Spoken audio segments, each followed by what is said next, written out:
are back for another episode of On the Line. This one's brought to you by us and our good friends at Port City Raceway, Shane and Jen Stewart. And then, of course, our good friend Hoss, who is actually our guest, but also want to plug everything he's doing if we had enough time. But obviously, all the Hoss Media stuff he does, the Camp Hossome stuff, which is fantastic. Everybody knows Hoss because he does everything, and of course he's doing a lot of work for start to finish, and so the list goes on. But he's a man of many talents. So here he is for everybody, Mr. Hossome. Hoss, how are you doing today? Yay. I'm doing wonderful, man. I'm pumped. I finally made it. I can tell my mom I made it. I made it to the out on the line. You guys look out because the sky is the limit here now. Nothing but up from here, brother. I promise you. Nothing. All these years and all this stuff that I've done finally has led me to the glory It is that they paid off, call right? on the line. I'm telling you, I'm Well, pumped. Super pumped. we thought the same thing when we got on Hoss Talk. So the feeling's mutual, my friend. I promise you. Man, you mentioned that, and I actually went back and kind of been looking at some of my old Haas talks, and I was looking at that, and that was like 4 years ago, 3, 4 years ago, wasn't Forever, it? forever. But when you put a timestamp on it, it looks like forever. But at my age, it seems like a few months. So hell, who knows? Yeah, a couple months ago, we were chit-chatting about you getting ready to launch this deal, and Yep. now here we are, and it's kind of evolved into something bigger than what you initially planned on it being, and I feel like the route you're going is the route that needed to be gone, you know what I mean? So it's Well, super cool. Super pumped to be here. I know this is supposed to be talking about me, but mad props to yourself and Mark and the team with Dirt Crowd. What you guys are doing for the young kids kind of aligns with what I'm doing with Camp Possum, and getting 100%. them in front of that camera is really what they need, right? Like we can go through a 3 day trial run of, hey, here's what you're going to do in an interview situation. Be prepared for this guy to say this, and Yep. these announcers say this or that, and this is their go-to sayings or whatever. But then that real world experience, whenever they really get in front of that camera, they get the microphone shoved in their face. That's Yep. whenever things really change and the reality hits. So 100%. just mad props 100%. to you guys, and I'll let you take over. It's your show, man. What do you want to know? I'm an No, open book. this is exactly what I want. I love when we do this. You and I can chop it up for hours. But yes, to your point, and likewise, obviously, I think we reciprocate well off of one another. What Mark and Dusty and I do at Dirt Crowd, I think, totally aligns with everything you do with Camp Hossome. And it again, I hate being cliche, but we say this, and I know you have to say it to the young ones too. And it's not just the drivers; it's our parents that are new in it. It's becoming so important what these kids and even adults now are doing outside of the car versus in the car. If we get to where we get them well-rounded and can handle the interviews and know how to talk to partners and sponsors and fans and build up that social media presence, it's an entire package. So if we get them good in the car and can get them outside the car, and now we're cooking with grease. That's what we want. And you do a fantastic job. I know we were just a small little piece of what you guys did over at Camp Hossome, but everybody I've talked to just raves about it. It's fantastic. And to your point, it's real easy until these lights come on and that cue goes on, and then it's a deer in headlights for a lot of us, right? I tell that to all my kids. For you, it's old hat. For me, it's still new. I'm still get the jitters and the butterflies when Mark points at me and says we're ready to go. And so, but it makes it easier talking to you guys. But I think it makes it easy for me because I can relate to them, right? It's like, hey, I totally understand you. We've got to get comfortable. And like I said, you and I can talk for 5 hours, and then somebody puts a mic in front of my face and turns the lights on, and then all of a sudden I'm like, okay, yeah, anyway. But yeah, I mean, it's all for the kids. It's all about it. So I love everything you guys are doing as well, and hopefully we can reciprocate and do a lot of stuff together in the future. I know we've discussed a little bit of that. I know you've got some big plans coming for Camp Hossome, and maybe some location stuff and some shootout stuff, and anything that we could do together, we're 100% behind you, and I know you are likewise. Oh, totally, absolutely. Like you said, you hit on it big right there. It's a whole package thing anymore.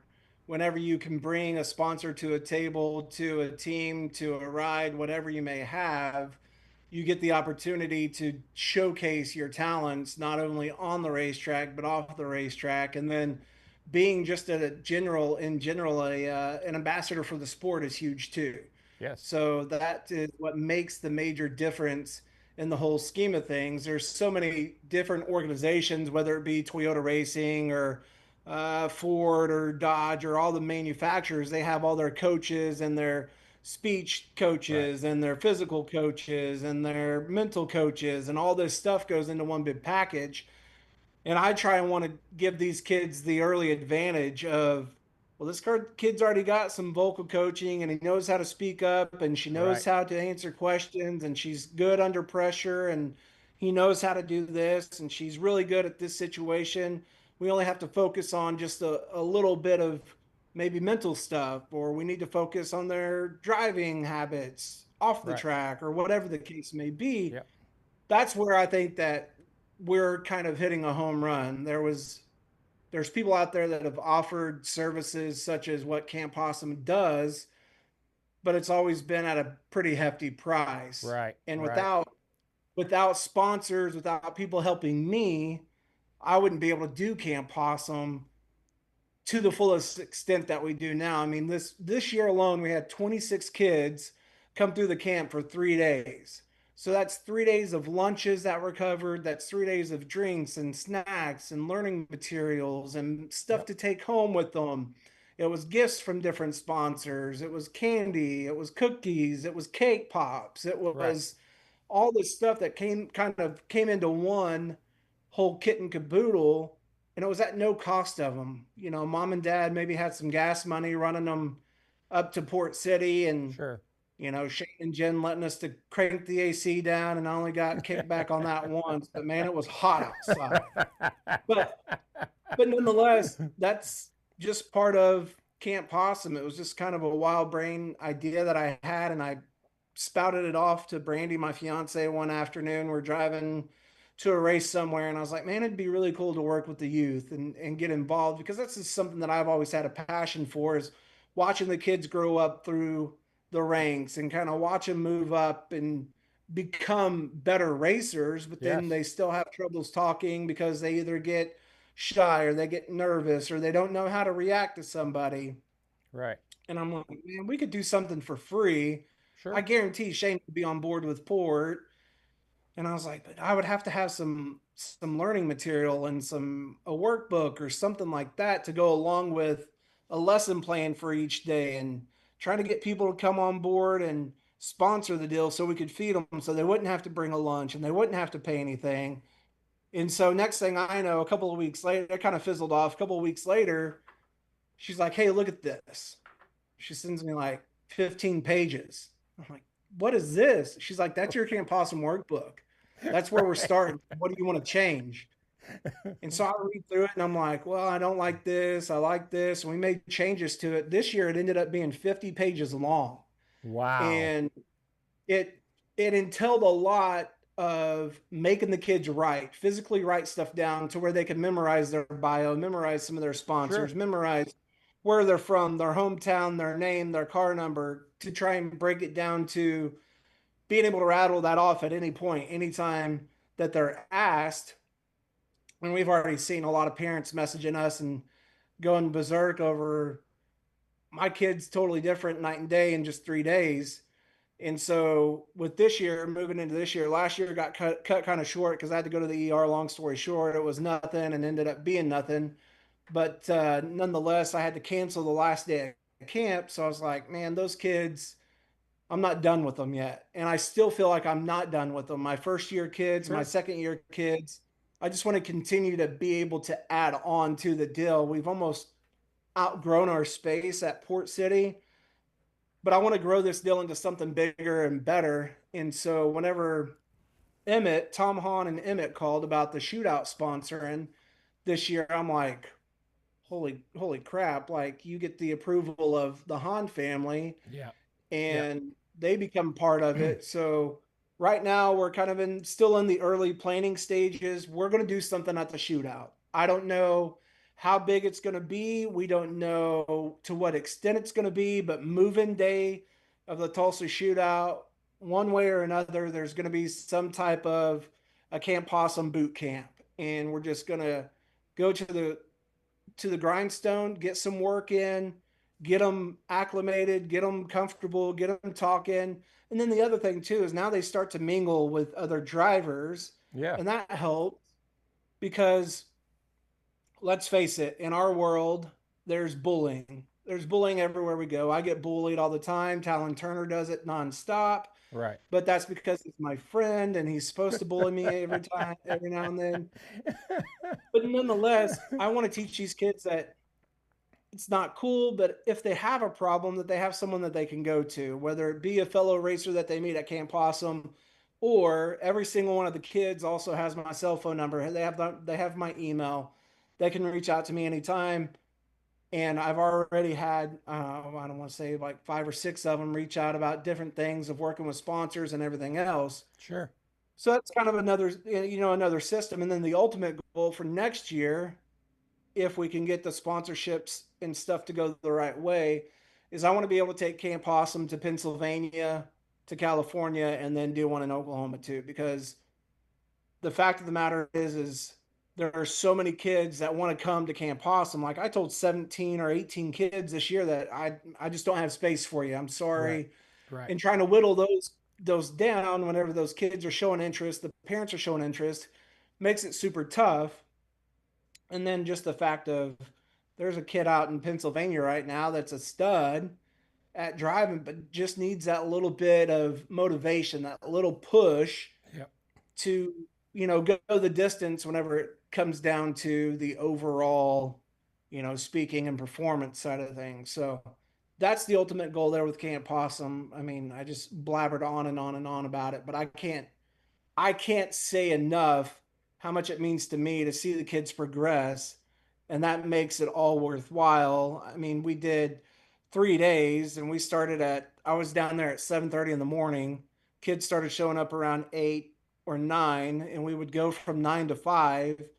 And then one night I had dinner with a couple of the kids. One night I had one of the kids was a family member, so they needed somewhere to stay, so they stayed at the house. So we stayed up Right. playing video games, and Right. so it was a lot of long nights, and then we turn around and go back to work on Thursday doing the broadcasting thing. So, but in the end, all the work's worth it.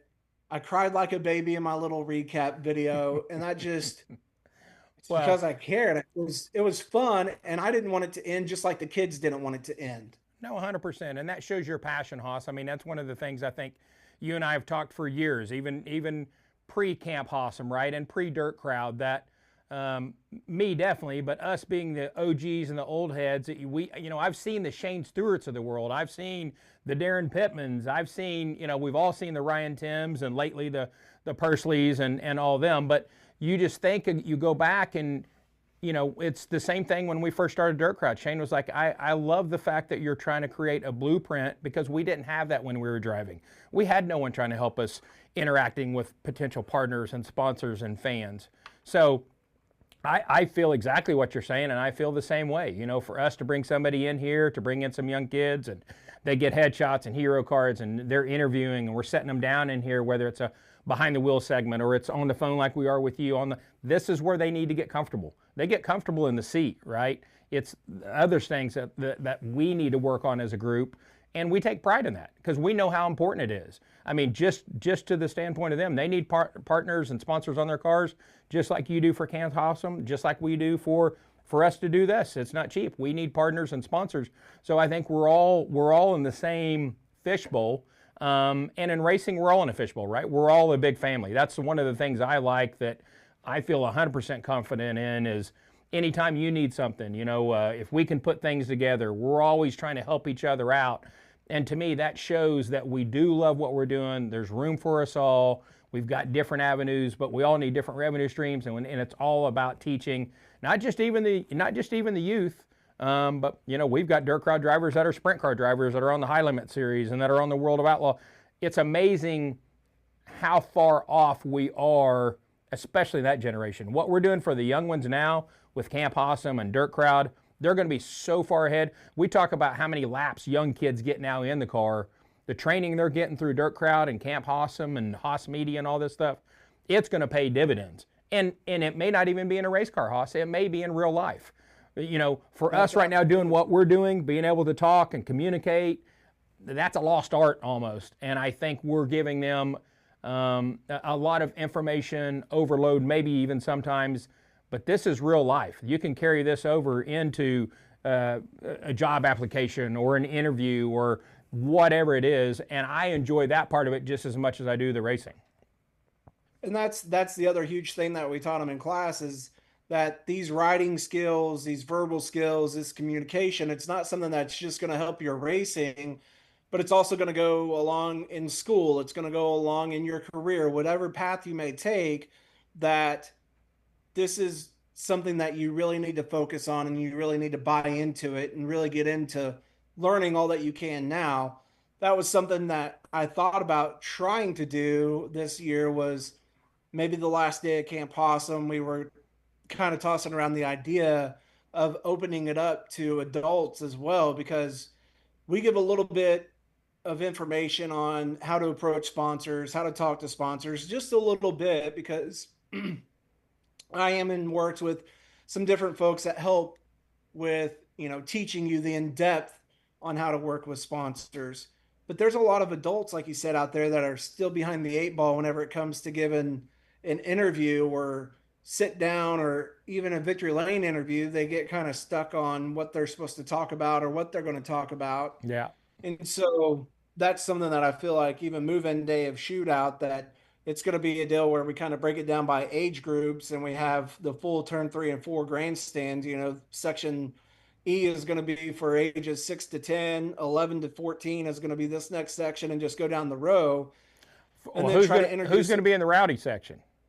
Well, that's the thing. We're probably going to have to put the 5-year-olds down there giving us hand signals and letting us know where we the adults live. Down there need shock collars and all kinds of stuff. So you got to be careful over there.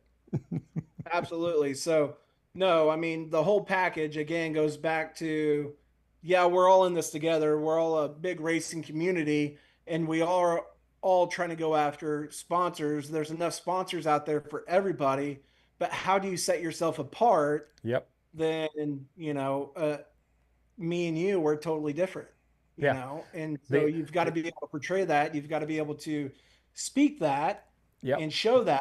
And that's part of the whole, media side of things that I think what we're doing, both of us, whether it's Dirt Crowd or Camp Hossome, is really capitalizing on that for the kids.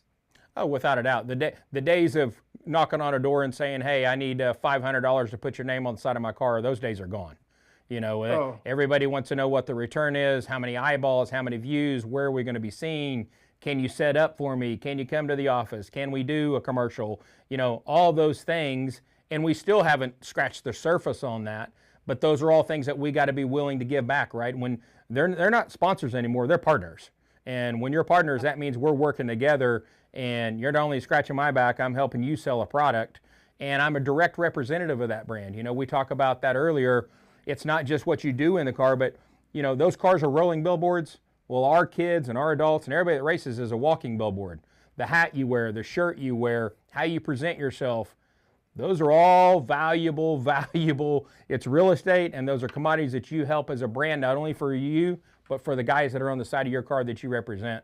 And I think they are starting to grasp that. They really do. And one thing, the way that we put it in Camp Hossome is once you gain that sponsor, they're a partner, but they're also your employer. So you become an employee for them because now you need to go out and sell that product. You need to go showcase that product in a way that's going to make people go and spend their hard-earned money on buying that product or utilizing that service, because that's how that sponsor gets that money back in their pocket. And they're saying, oh, well, I give you $500 this time. You brought me $5,000. What happens if I give you $1,500? Yep. And so that's where the whole... And you and I have heard those stories, and we know we've seen them transpire at a high level. Someone comes in and they start at $500, and the next thing you know, we're looking at $10,000 or $15,000 a year, and that's how you build that, right? I mean, it's just like trying to find a girlfriend or a boyfriend. We got to test the waters here. We're going to start slow, and then I'm more invested. Now I'm more vested. Now we are working together. Now it's a team, and I think that's to your point and to mine. I think that's really where that next gap is filled.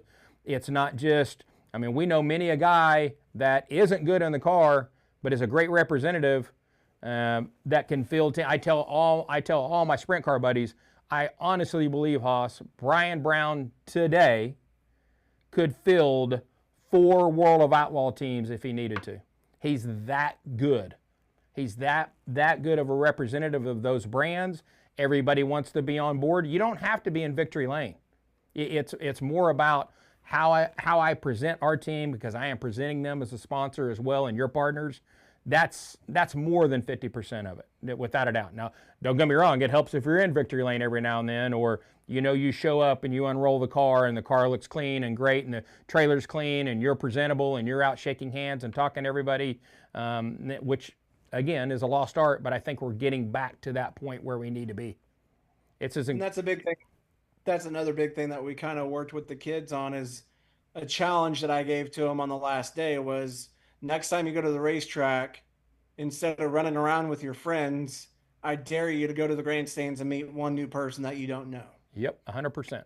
Because that one person could become that one sponsor that you needed to help you fill the rest of the year. Yep. That one person could become the biggest fan that's going to buy your t-shirt. That's going to be the one fan that could get on and buy the subscription at Dirt Crowd to give you money every month. They may not be able to give you $500 right up front, but they may be able to give you $100 a month or whatever the case may be. So whenever you get out of your truck to go get your pit pass, you're at work. Yes. And yes, this is fun. This is a hobby and everything else, but a lot of these kids want to be the next Larson or Bell or whoever it may be. And the only way to start that is to start now, because like you said, the younger these kids are, the more they're learning, the more that they're getting laps, they're honing in on those driving skills. But then it's not all about how fast you are or whatever the case may be. It's going to be how personable you can be and how connected you are with your surroundings and your environment. And it may not even be that person you talk to in the stands. It may be an associate of that person you talk to in the stands. It may be the employer of that person that you talk to in the stands. So, and that's not, I don't want it to come across that this is all a pitch, right? It's not. You know when it's genuine. You know when you're comfortable. And people know that, whether you're hiring somebody to cut your lawn or you're sponsoring a car, right? You have to have that rapport and be able to relate to people. And part of that is an art. It's getting used to it and getting comfortable. It's being vulnerable. It's, but there are a lot of kids that don't want to come up and just talk to people in the stands. But that's part of it. That's how you get the ball rolling. And to your point, I think that's a lot of what Camp Hossome and Dirt Crowd is all about, right? I mean, because we have a passion for the sport. We've seen it. If we were listening to guys our age when we were their age, we'd be a lot farther along. But it's easy to say, oh, you're out of touch, you don't know, it's different now. But it's the truth, and it goes by like that. And we have a lot of great talent, especially at Port City with these young kids.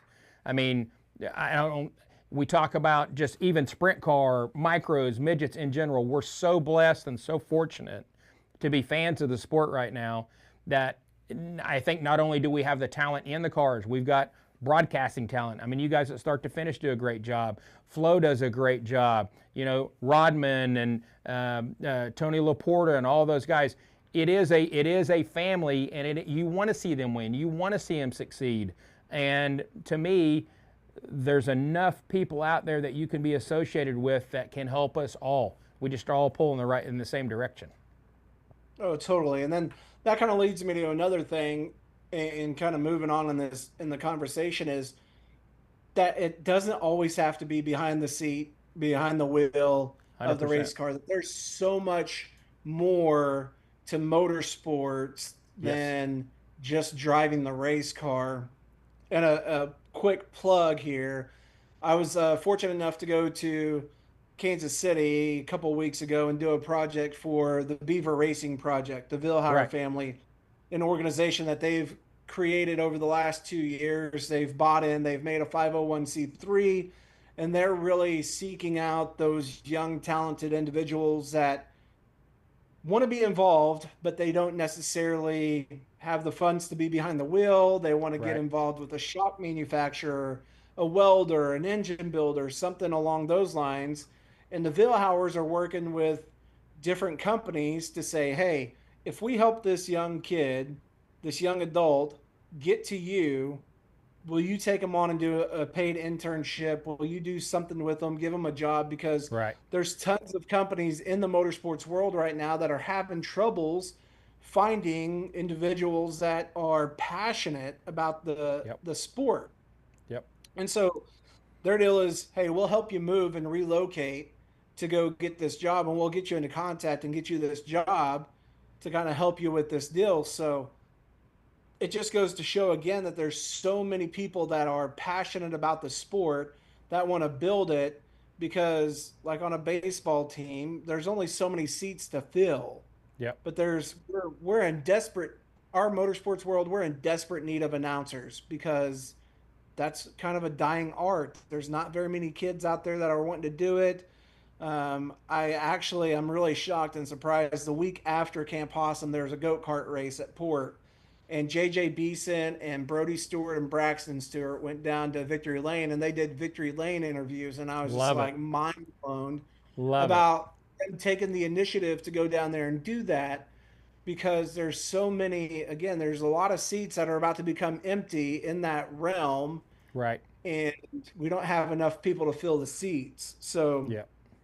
Yeah. We've got a a partner for the Bill Howers and the Beaver Racing Project. It's just absolutely phenomenal to see people getting involved and to see the list of applicants and see how many people are really wanting to help, is very promising to our sport. Oh, 100%. And I think we're going to see more of that, right? I think the my generation and your generation that's growing up sees that we're expanding, and if we're going to expand, that means we need. I mean, it's like at the sprint car level right now. They can't, crew chiefs, car chiefs, tire guys, they can't get enough of them. We've got more drivers than we do anything. So, these teams are all fighting for, hey, I need another tire guy or I need a car chief, and they're swapping teams. And it's so important, that rapport. To your point, it's announcers. It's, we've got I don't know if you knew this or not, but Chase DeMarco, that's on our Dirt Crap platform, on Tuesdays out at Millbridge, he's up in the announcing booth. So he's doing a little broadcasting for them on Tuesdays. So I told him, I said, I love that, because to your point, Lan, we on the behind the wheel and the on the line we did with him, he may not end up behind the seat, but he may end up being a car chief or a crew chief or a broadcaster or a social media expert, the next B-Walk. There's a ton of opportunities, and there's a lot of them we hadn't even seen yet that are going to fall into play. So, just like you and I, we can't drive anymore. We're not car owners, but we've got such a passion for the sport. We're trying to help out in any way we can, and make sure that these kids, it's not just about what we do in the car, it's everything else. And kind of going on with the conversation, that we are so lucky right now. I mean, I think you've got the Flow broadcast on the background with you from Eldora, the High Limit, Joker's Wild Night. The same with us. We're so lucky to be able to have 5, 6 shows that we can watch streaming and racing, but you got to have to deliver a quality product, right? And that's part of it. You need infield guys. We need broadcasters. We need camera guys. We need people understanding what they're talking about when they're putting a mic in front of these drivers. It goes both ways. And I think that's only going to get better, but those are also additional opportunities that we need to look to fill. Absolutely. Without a doubt, the level of competition, even on the broadcasting side of things, is super challenging, because you've got the top two dogs out there in Flow and Dirt Vision that kind of have the market, quote unquote, with High Limit and the Outlaws, or the Right, Lucas Oil Late Model Series, or the World of Outlaw Late Model Series. right, But then you've also got, Start to Finish and Race and Dirt and Race On, and these organizations that have the grassroots, so to speak, of where it's at. And heck, even Flow's getting back into the micro deal, doing the KKM Challenge stuff this year, yep, which I thought was kind of mind boggling and kind of different. But again, they see the return that they get on this stuff, and they see the numbers that are coming in and the viewership and everything Yep. else, and it makes it worthwhile to have, a guy like Keith plugging your stuff, because the audience Definitely. that he's built over the last 75,000 years, or however long, he's been Right. doing it. He's he's got the audience, so he has some sellability, some likability, some people that are going to be loyal to him and everything else, just because of the amount of time he's put into the game. So it's a challenge to find the right people, to put the right people in place. It's a challenge to get the right races on your streaming service and everything else. Well, Yep. like you said, I mean, we can sit here this weekend and watch you can watch 15 different streams if you want to, from so Yep. many different racetracks, and see so many different racers. So how are we going to help these racers to stand out, and what can we Yep. do as a streaming company to help these racers stand out in efforts to bring more attention to our streaming service, and what kind of content can we do outside of Sure. the broadcast to put in on the broadcast, but also put on socials to drive people to our broadcast. So Yep. there's Yep. a lot to it. And I kind of fell into the whole broadcasting world whenever we initially started broadcasting at Port with Flow. We kind of built up a little system. We did it, I announced for 5, 6 years, 6, 7, Six, and then seven. I went on to kind of a different role with Port. And Keith was like, "Hey, announce my KKM stuff. I'll pay you to go out and do those." And I'm like, "Heck yeah, man! I'm all Right. in. Being able to travel, I get to go announce in Pennsylvania. I went to Pennsylvania and California in the same year. Actually, I went to Florida, Pennsylvania, and California. I mean, that's pretty. That's living the dream Sure. for me at the time. That was, what I wanted to do, and I still, to this day, I just posted a couple of weeks ago, I truly miss being on a microphone and announcing races, because I felt like that was also my turn to perform and entertain. I used to always joke back in the day. I think it was Quinn Jones and Andrew Felker, and they had like AMF Dirt Stars. Right. Like, people come to see the races, but they stay for AMF, and I'm like, yeah, whatever. They come for the dirt, they come for the race cars, but they stay for Haas, Right. And Right. it just became this deal of, how can I help add to the show? How can I help portray the show in a bigger manner, and put more light on it? And then, as so has it, they had some issues where they needed some help with the S2F broadcast. I kind of stepped in once and helped with a little bit. And the next thing you know, it's, hey, why don't you just be in charge of this deal? Right. I didn't go to school for this stuff. Haven't been in this stuff for 15 years. I'm still learning.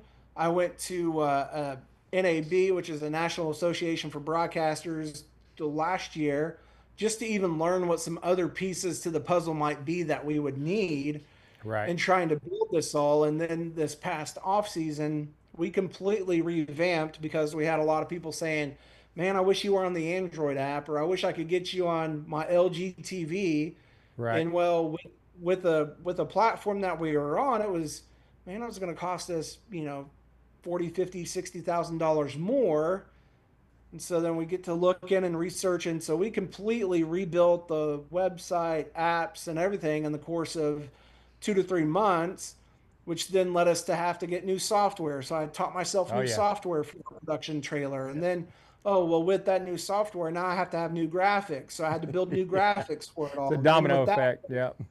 coding. Well, now I got to figure out coding for a ticker and everything else, because what our competitors are doing, what the elite are doing, we have to try and compete with that in some form or fashion. And that way, whenever people click on an S2F, they're not like, "Oh, womp, womp, Right. womp." Right. Right. And then just the simple fact of something that I don't know, that I want to put this out there for people that are watching, start to finish is literally 5 people. Like, we literally have 5 people working on a race night. Right. And on that race night, 4 of the 5 are on cameras or on a microphone. There's one guy that is watching a broadcast that we have going from our production trailer, a broadcast that we have going from I-44 Speedway, a broadcast that we have going from Port City, So there's one guy that's watching all that All that. and Wow. getting emails of my account's not Oh working. Why can't yeah. I see this? My Just getting this is not inundated. working, this and this and this, and trying to troubleshoot different situations while staying focused on what we've got going. Yeah. Now, I'm not saying this as a pity party or anything like that, but I just want it to be put out there that it is not any of our intentions, whether it's flow or dirt vision, start to finish, race and dirt, race on any. We don't set out going, all right, we're going to go live. We're going to screw up in 15 minutes. We're going to have 15 black screens. We're going to have no sound for the first Right. 45 seconds. That's not the We're case. And I we're gonna understand do it that. in the last 5 of the A. We're gonna go ahead and just go black screen Yeah, just to light them up. we're Yeah. just going to cancel it all out just to make them pissed off. Right. But it's one of those things where I also understand because I also have a Flow account. I have a Dirt Vision account. Whenever I'm Sure. watching Flow and it goes dark, or I'm like, mother fricker, you Right. know?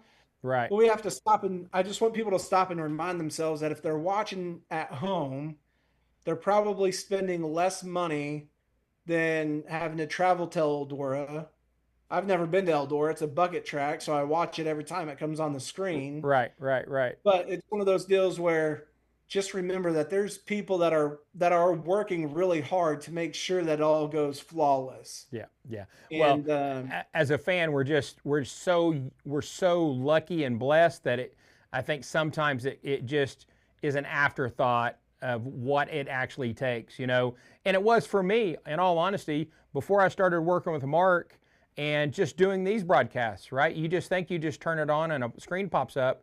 Just to see the equipment and what he has to do behind the scenes, I would be totally lost without him. I mean, it's just amazing what it takes to run a quality broadcast at any level for any type of programming.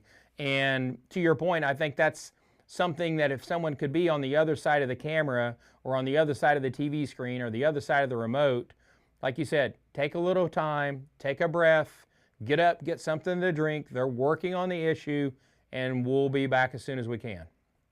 yeah, that's one of the deals where I have a text. I have a notebook that I can just copy and paste into different scenarios for the broadcast that I got going or replies to emails because you get so many emails that are the same sometimes. And one of my replies that I have typed out that I've only used twice is I'm always hiring. I'll cover your pit pass and your hamburger. Come out and Right. give it a shot. Yeah, it's all yours. If you can do it better, it's like we got to remember, we what did people do whenever they didn't have running water? And now here we are. You and I we're in the same zip code or the same area code, but Right. we're still in different parts of the world. And we're talking, and I can see you moving your head, and you can see me moving my head, Right. and Right. the conversation. It's just technology is so crazy and so ever growing that again, that's why we need these young people getting into it because they know more than we know. Oh, And Mark, definitely. he's older than Dirt Crowd itself and Dirt itself. I think he's the one that invented the word dirt and black magic, if I'm not mistaken. Yeah. So that guy's Yes. that guy's a smart cookie, but he ain't getting no younger either. No, So no, but uh, yeah, he's forgotten more than we'll ever know about doing it. that's And a fact, Jack. I That is believe a me, fact. I tell him daily how lucky I am to have him because it's just what he does. I will never take for granted to see what it takes. And going back to your point about the broadcasting, I've told you this for 100 years, long before Dirt Crowd, long before Camp Hossome. I think you're fantastic in the booth. I think a lot of the lost art is having a personality, having a sense of humor, being relatable, right? I think that's kind of the issue sometimes with some downtime is people don't know how to fill that, right? Oh, we got two cars upside down and we're working on the fence. Well, now we got 15, 20 minutes. We can't just be dead on the air here. And I think that's just a matter of you being comfortable knowing you're good at what you do, knowing the drivers, being able to fill that time, being able to interact with the fans. That's a lost art, and that goes back to what we're talking about with what we're trying to do with these kids. You've got to be comfortable. You've got to learn to network and be able to deal with people on a one-on-one basis. Well, I absolutely appreciate that, and that just makes my Hoss heart full hearing that I still have at least one fan other than my mother out there. Whenever it I comes am Team to Hoss. I am Team Hoss. so I truly appreciate that. But you hit the nail on the head there is that we have to have that connection with our drivers, and we have to. I push our guys all the time is to get out of the booth, get out of your safe spot, your safe zone, and get out there and go talk to them. And I challenge our guys, and I feel like our team as a whole, I can speak on behalf of my team because they're my team, that we have grown tremendously in the last 6 months as far Sure. as creating genuine content, creating that dialogue to connect the viewer with the driver. Yeah. I feel like we need to do a better job with the series side of connecting the driver with the race fans because that's where it all lies, and that's how we become a sellable item.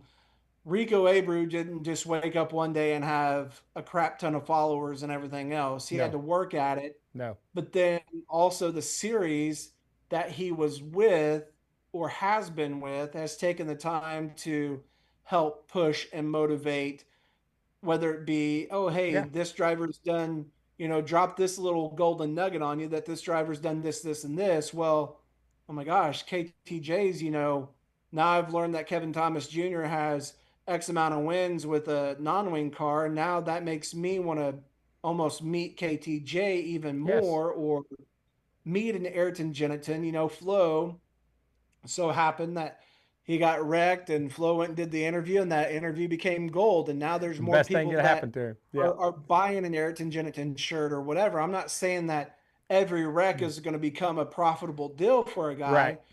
To take the lemons and make lemonade Yes, is sir. really where it's all at, and Yes, sir. trying to gain that fan interaction. That's been one of my big things that I've always wanted is to make the fans feel like they got more than their money's worth. Yes, our fans are coming in, they're paying a premium price to watch a sprint car race, and they could stay at home and watch the broadcast, or they could go to the lake and go fishing. But we need to give them a great race, a time efficient ran show, but we also need to do a better job for our drivers to Yeah. introduce our drivers to the Yeah. fans to kind of not saying make them bigger than they are, but to at least give them the opportunity to showcase their personalities. Yeah, and everybody wants to be entertained, right? Everybody has a short attention span now. So that engagement is what I think that's the one thing as a promoter, as a track owner, as a streaming service is trying to build that engagement with the fan that I can't get sitting on my back patio grilling a steak watching 3 different streaming services, right? Right. It's an entertainment, but it's also an engagement that the fan is part of the show. You don't become a massive part, but they have to feel like they're involved in the process. We're one big family. This is all of us together.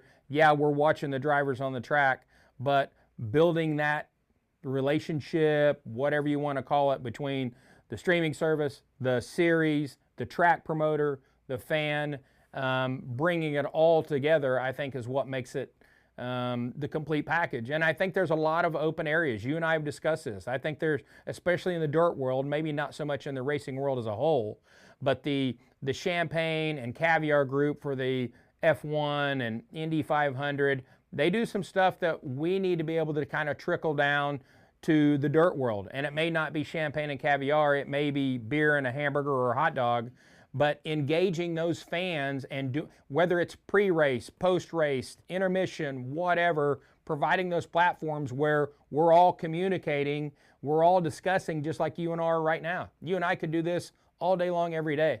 So it's a way to get those other fans that maybe haven't tasted it yet to realize, man, I can support these kids on Dirt Crowd, or I can send my son or my grandson to Camp Hossome, and we can become part of this other than just going in circles and nobody sees him other than just with a helmet on. So I just think that I wanted to bring you on, just number one, because we're good buddies and I love talking to you, but I'm always in your corner. I love everything you're doing.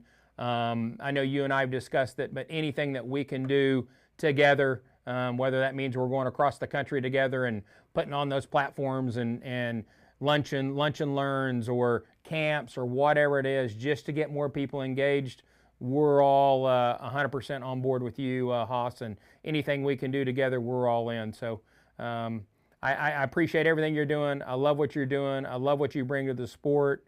We're always fans of you, and just want to appreciate you and thank you for taking the time. And we'll definitely do it again. I'd love to touch base with you again. I know you're super busy, but anytime we can get caught up on other things you got going, whether it's with the Beaver team or Camp Hossome or what you have coming on, feel free. We'd love to have you on here to announce it, and anything we can do, we'd love to be a part of it. Bingo. I appreciate you guys. Keep on doing what you're doing, and let's take over the world. Likewise, my friend. Appreciate it. Thanks again. Have a good one. Go watch some Eldora racing. Love you too, Heck brother. yeah, man. We'll see you, buddy. All right. That's our good friend Hoss, who's doing a fantastic job in anything he does. He's in the broadcast booth. He's behind the ones and twos. He's helping these kids with Camp Hossome. He's got Hoss Media. He's done a lot of things for us, whether it be printing banners, signs, helping me with wraps, helping us with our tent. He does a little bit of everything, and we love everything he does and appreciate him taking his time. And again, we'd love to give a shout out to him and Hoss Media, Camp Hossome, Jen and Shane Stewart at Port City for helping bring this to our fans. And we'll see you guys next time on the next episode of On the Line. Thanks again, Hoss. See ya.